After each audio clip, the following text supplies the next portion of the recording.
Bonjour, ce temps de cours c'est exclusivement sur l'insuffisance rénale aiguë vue par les urologues, c'est-à-dire les grandes lignes de la prise en charge de l'insuffisance rénale aiguë obstructive. C'est d'ailleurs ce qui est indiqué dans le livre du collège. On se concentre principalement sur cet aspect-là. Donc pour que ça puisse tenir en 10 minutes, je vous ai fait une synthèse de ce qu'il faudrait retenir.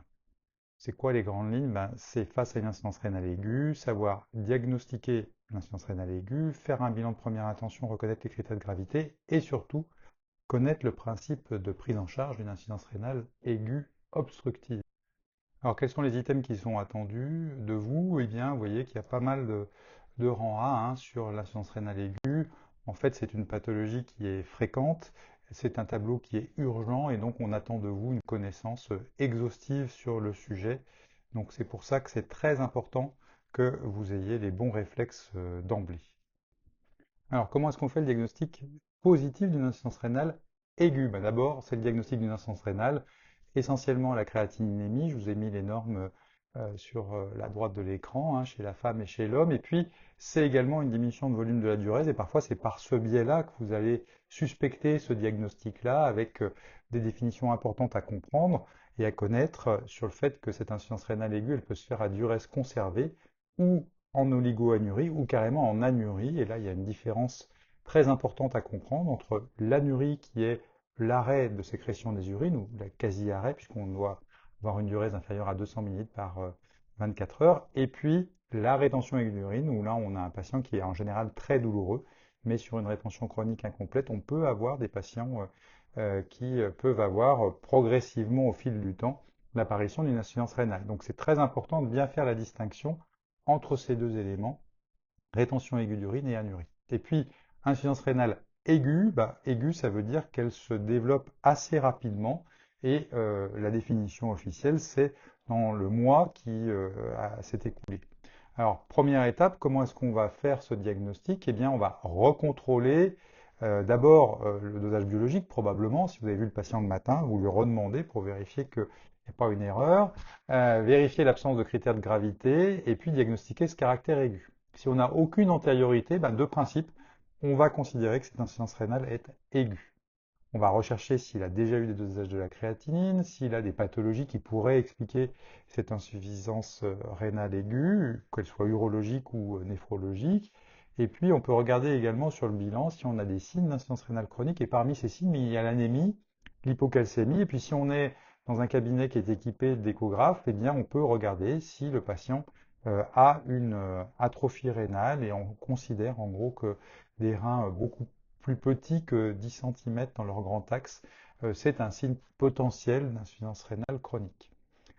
Le point le plus important, c'est d'éliminer une situation d'urgence. Il faut qu'on sache si on va avoir notamment une hyperkaliémie. Si vous voyez une hyperkaliémie sur un ionogramme, premier réflexe, c'est de faire un électrocardiogramme parce qu'on peut avoir des complications cardiaques très graves. Il y a une question spécifique de CN, donc je ne rentrerai pas dans le détail, mais sachez que c'est l'élément numéro un qu'il va falloir que vous regardiez. Vous allez regarder également si votre patient est en surcharge hydrosodée en prenant sa tension artérielle. Donc vous pouvez voir qu'il a un œdème déclive. Vous pouvez éventuellement poser la question auprès de sa famille s'il a pris du poids récemment. Expliqué justement par cette accumulation d'eau que le rein n'arrive plus à épurer. Et puis, il peut y avoir une dyspnée avec un œdème aigu qui est de surcharge et d'autres signes biologiques. Le syndrome urémique, c'est également quelque chose qu'on peut observer en cas d'insuffisance rénale aiguë, l'acidose métabolique, l'hypocalcémie secondaire à une hypophosphorémie. Dans les éléments importants, il faut vraiment relever la totalité des traitements du patient qui vont vous permettre de donner une liste exhaustive de tous les médicaments qu'a le patient, à la fois ceux qui peuvent aggraver une insuffisance rénale aiguë, par exemple des traitements comme les anti-inflammatoires non stéroïdiens, qui peuvent accentuer l'insuffisance rénale, mais également des traitements qui risquent d'être en surdosage, comme certains anticoagulants. Donc c'est extrêmement important, dès que vous voyez le patient, de faire cette liste précise de tous les traitements qu'il prend pour éviter des problèmes ultérieurs. Alors maintenant que vous avez fait le diagnostic d'insuffisance rénale aiguë, quel type d'insuffisance rénale aiguë vous avez en face de vous? Eh bien là, vous avez trois types d'insuffisance rénale aiguë, il faut les éliminer de façon systématique. La première, c'est l'obstructive, c'est celle qui va nous intéresser pour la suite de notre présentation, elle est liée à une obstruction de l'ensemble des voies urinaires d'aval, soit partielle, soit totale. La deuxième, c'est une insuffisance rénale aiguë fonctionnelle. En fait, c'est une diminution du volume que le rein reçoit, du volume sanguin afférent au rein. Le parenchyme est intact et ce qui est intéressant, c'est que si on règle la cause de diminution du volume sanguin afférent, eh bien, on va régler le problème d'insuffisance rénale. Et puis la troisième cause, c'est la cause organique qui est souvent beaucoup plus difficile à diagnostiquer, qui va nécessiter un certain temps de prise en charge et éventuellement une hospitalisation en néphrologie. Alors, l'insuffisance rénale aiguë obstructive, c'est la première cause à éliminer. Pourquoi? Parce qu'en fait, c'est relativement facile d'en faire le diagnostic.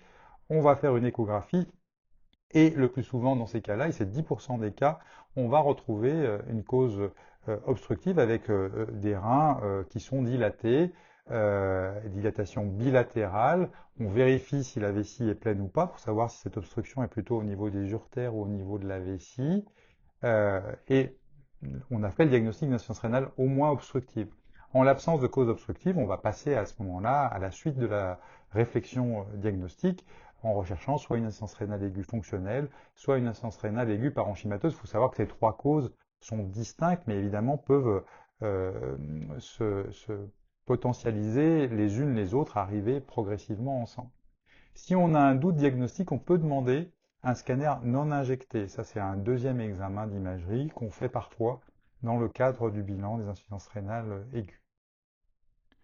Alors, qu'est-ce qu'on a comme autre, comme étiologie de l'insuffisance rénale aiguë obstructive? Finalement, c'est presque toute l'urologie, hein, avec les obstacles sous-vésicaux, qui peuvent être une hypertrophie vénineuse de la prostate, une sténose de l'urètre, maladie du col vésical, un phimosis, jusqu'au bout de l'urètre, on va dire.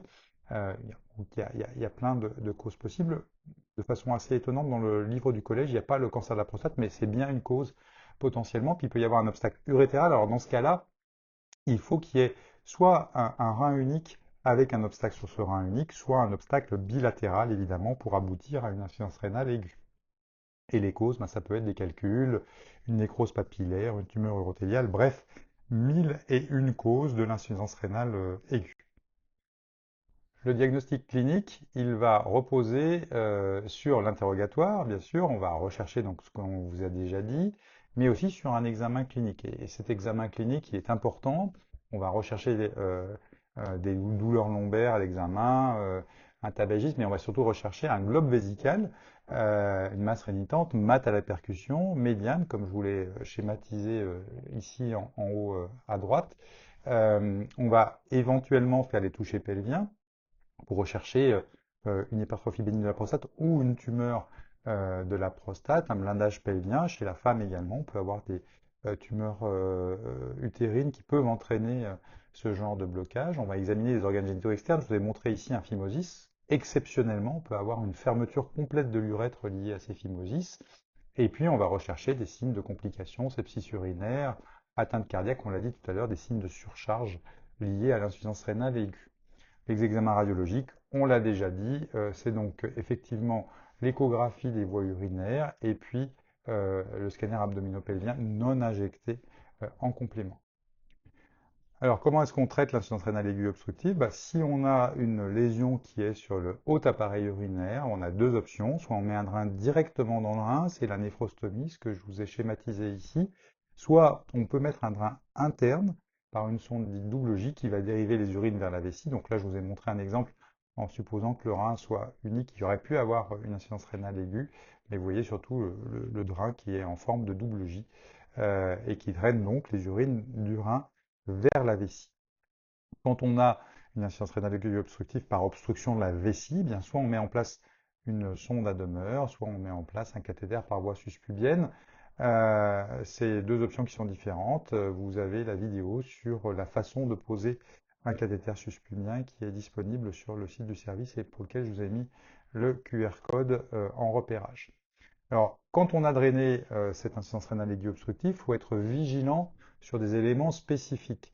Alors, je ne parle pas de la prise en charge néphrologique, évidemment, il y a des indications de dialyse en urgence si vraiment l'insuffisance rénale aiguë est très lourde. Évidemment, indépendamment de tout cela, il y a également la fameuse surveillance des médicaments dont je vous ai déjà parlé, vérifier qu'il n'y ait pas de médicaments néphrotoxiques, vérifier qu'il n'y ait pas de médicaments dont la toxicité peut être accentuée par l'insuffisance rénale aiguë. Mais il y a d'autres éléments spécifiques à l'insuffisance rénale aiguë obstructive. Surveiller l'absence de complications infectieuses, et donc quand vous prélèverez, quand vous poserez les drains, il faut prélever les urines pour vérifier qu'il n'y ait pas eu de rétention d'urine colonisée par des bactéries ou d'urine infectée. Et puis surveiller l'absence de syndrome de levée d'obstacle. Quand on va enlever cet obstacle, on a une véritable chute comme si on avait rompu un barrage, comme vous les schématisez ici, avec une polyurie parfois très importante et la nécessité absolue de pouvoir faire une compensation volume pour volume avec les solutés adaptées. Alors c'est en règle quelque chose qui est transitoire. On peut également avoir des complications spécifiques du drainage. C'est inutile que je vous les détaille, mais évidemment, on peut avoir des complications sur le drain de néphrostomie, sur le cathéter suspubien, sur la sonde Almer, sur la double chie. Alors les trois messages à retenir dans cette insuffisance rénale aiguë obstructive, d'abord c'est qu'il faut en faire le diagnostic parce que c'est une cause fréquente d'insuffisance rénale aiguë et le moyen le plus simple c'est l'échographie réno-vésicale. Ne confondez pas l'anurie et la rétention aiguë d'urine. Et puis en cas d'insuffisance rénale aiguë obstructive, il faut impérativement faire un drainage urinaire en urgence, ce qui nécessite le plus souvent d'hospitaliser les patients. Je vous remercie de votre attention.